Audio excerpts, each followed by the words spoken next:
L'humanité est cassée. Alors que tout ce qui nous a toujours entourés n'aspire qu'à la joie et l'amour, nous voilà plongés en enfer. Un enfer créé et entretenu par nous-mêmes. Dans une époque complètement et toujours plus déconnectée du réel, où personne ne se sent plus responsable de rien, même pas de ses propres actions, même pas de sa passivité qui encourage et renforce cette destruction toujours plus présente dans notre réalité. Une ère nouvelle est née, après une pluie de feu et de fer incessante de plus de 30 ans. 30 ans d'une leçon martelée chaque jour à qui voulait bien l'entendre. Une grande leçon censée enseigner à l'homme à quel point il était nocif pour lui-même, tant qu'il ne sortirait pas de ses mœurs égoïstes et perverses. Aujourd'hui nous voilà dans le non-sens et le chaos devenu banalité pour la grande majorité. Qu'importe les plus belles actions et les plus beaux mots, rien ne semble pouvoir inverser d'une quelconque manière la chute permanente de cette existence qui sombre doucement vers un enfer certain et de plus en plus présent. La victoire demeure comme toujours au mal tant le bien a un peu de main pour le défendre. Une victoire écrasante obtenue par une éducation nocive déployée à grande échelle par la manipulation des consciences et de la fragilité de l'esprit humain. Les gens ne vivent plus que par égoïsme, l'égoïsme de se voir tirer un profit quelconque de cette existence, qu'importe le prix ou qu'importe les mots que ce profit pourra coûter. Comment dans un monde où tous ne cherchent qu'à profiter sans jamais créer ou offrir pourrions-nous continuer de vivre dans une paix ou une sérénité certaine? Le comportement primitif de l'homme et la culture permanente du non-sens ne fait qu'appauvrir l'existence elle-même. Une existence appauvrie est une existence qui génère la nécessité. La nécessité sans altruisme engendre, elle, le conflit. Le conflit détruit ce qui a été construit. La destruction crée une nécessité supplémentaire. Toujours plus de nécessité, toujours plus de conflits. Plus jamais de paix, plus jamais de sérénité. Nous avons réussi l'exploit de créer par notre action, notre passivité, une humanité oisive, méchante, violente, égoïste, hypocrite, belliqueuse et destructrice, qui n'a plus aucune capacité de construire quoi que ce soit de bon. Vous ne vous sentez certainement pas concerné, comme d'ailleurs 99% de la population de cette foutue planète, et c'est pour ça qu'on en est là. Toi, ouais, toi. Tu es autant responsable que les autres d'une manière ou d'une autre, et c'est pas de détourner le regard ou de faire mine de ne pas comprendre qui va t'aider à ne pas te noyer. On est tous sur le même foutu rafio et crois-moi, ça m'enchante pas. Je suis malgré tout bien obligé de supporter son équipage bourré ayant succombé au chant des sirènes. Nous avons créé un monstre que plus rien ne pourra jamais arrêter. Un monstre sans fin qui génère le chaos et ne se soucie plus du bien. Des gens pervers, vides et creux pour qui l'existence se résume à l'hédonisme. Un monde de gens assoiffés de réussite, de possession, de richesse et de gloire où plus personne n'a Dieu pour voir. À l'instar d'un train sans frein lancé à vive allure sur les rails de l'existence, pour le peu de passagers encore conscients, je suis au regret de partager l'idée que j'ai cessé de croire à une quelconque rémission de cette tumeur en permanente expansion qu'est l'humanité.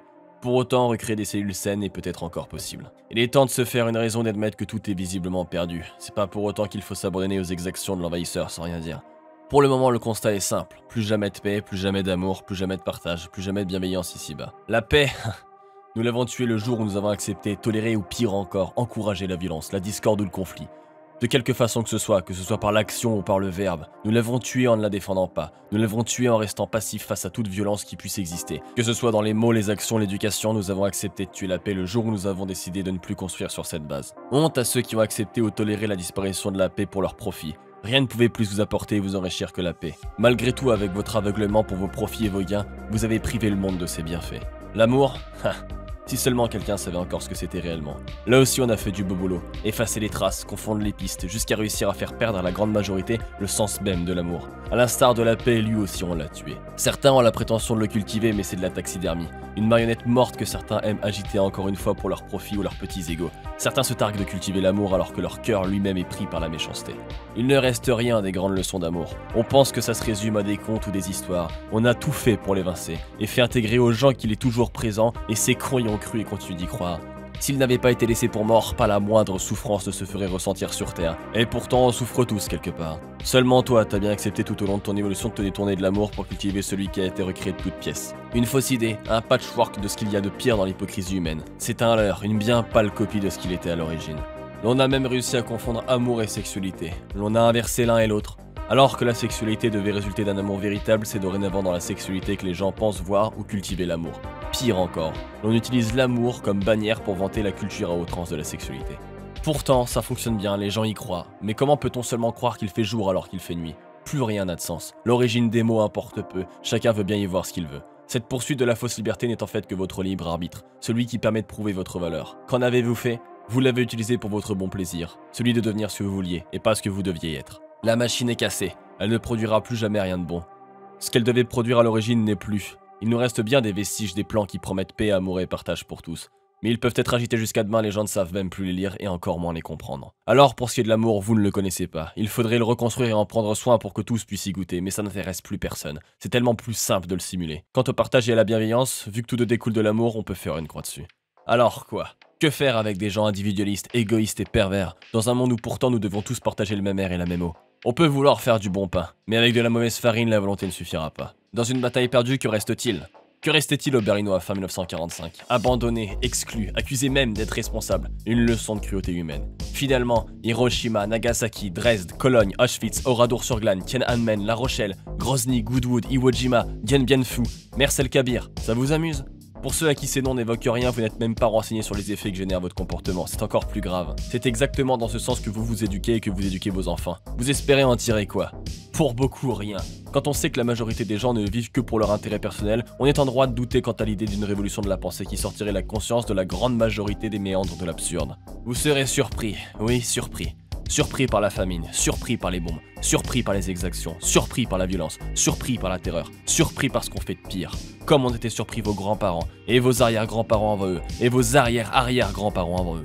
Quoi, vous pensez que c'était fini? Que la guerre resterait loin de vous? Que vous serez épargnés par tout ça? Comme l'ont pensé ceux qui ont dû partir pour les tranchées en 1914 10 ans avant que ça arrive? Vous participez à la création d'une époque de chaos à laquelle vous ne comprenez rien. Vous ne vous intéressez pas et ne voyez même pas votre impact. Vous vous condamnez au pire et êtes les artisans de votre propre malheur. Vous vous riez de la poule élevée en batterie sans voir que vous l'êtes vous-même. Ha! Élevé en batterie, conformé dans une pensée commune spécialement posée à celle d'autres personnes. Vous acceptez de prendre parti sans étudier le sujet. Vous acceptez de supporter ou de soutenir des causes que vous n'avez même pas vues de vos propres yeux, simplement parce qu'on vous dit que c'est bon. Vous faites confiance à l'inconnu sans réfléchir une seule seconde à ce que ça implique.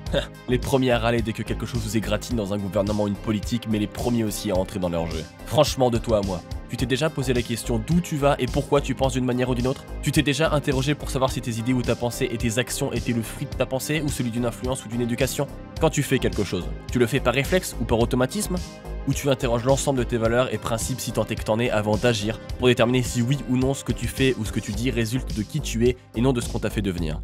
Je suis partagé en permanence entre l'hilarité, la colère et le désespoir de voir des gens scander haut et fort la liberté et le droit de vivre alors qu'ils sont influencés, ne pensent même pas par eux-mêmes et ne font que suivre les jalons déjà plantés par peur de quitter la seule voie qu'on leur ait jamais appris à suivre. On vous l'a bien mise quand même, vous trouvez pas?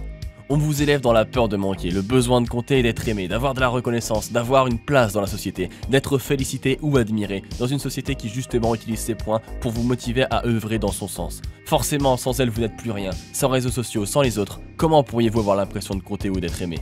Mais vous faites partie de ces autres. Vous-même êtes acteur de votre propre mal. Vous êtes la personne pour qui quelqu'un peut compter. Un dealer de dopamine potentiel. Vous emprisonnez les autres comme les autres vous emprisonnent. Nécessairement, comme les bons junkies que vous êtes, accro à votre dose de dopamine quotidienne, vous ne pourrez jamais la quitter. Les modèles sont partout. La relation avec les pervers narcissiques, les relations toxiques que personne ne supporte. Vous avez la même avec ces sociétés et ce petit monde dans lequel vous vivez privé d'humanité. Vous êtes enchaîné à elle. Vous l'aimez y êtes accro pendant qu'elle vous utilise. Vous salliez et vous détruit en vous utilisant comme ses pions pour survivre. Vous ne pouvez pas vous en séparer. Vous ne connaissez rien d'autre parce que rien d'autre n'a jamais été construit. Vous n'avez jamais vu l'amour, vous avez peur de le voir. Vous seriez obligé de quitter tout ce que vous connaissez pour y goûter. Mais vu que vous avez été bercé et êtes accro à vos gains et vos profits, vous avez trop peur que ce que l'amour est à vous offrir vaille moins que ce que vous pensez croire gagner dans la société. Au final, pourquoi vivre si c'est pour vivre une mort? Vous avez peur de la mort et de l'inconnu, c'est seulement parce que vous avez le cerveau bouffé par des conneries. Le vocabulaire lui-même n'a plus de sens. Les mots ont été détournés, appauvris pour ne plus vouloir rien dire. Vie, mort, amour, divertissement, vanité, hédonisme. Vous ne faites qu'en effleurer le sens. Les mots ont une réelle signification. Nécessairement, l'appauvrissement constant des consciences avec des débilités bourrées à tout bout de champ dans vos crânes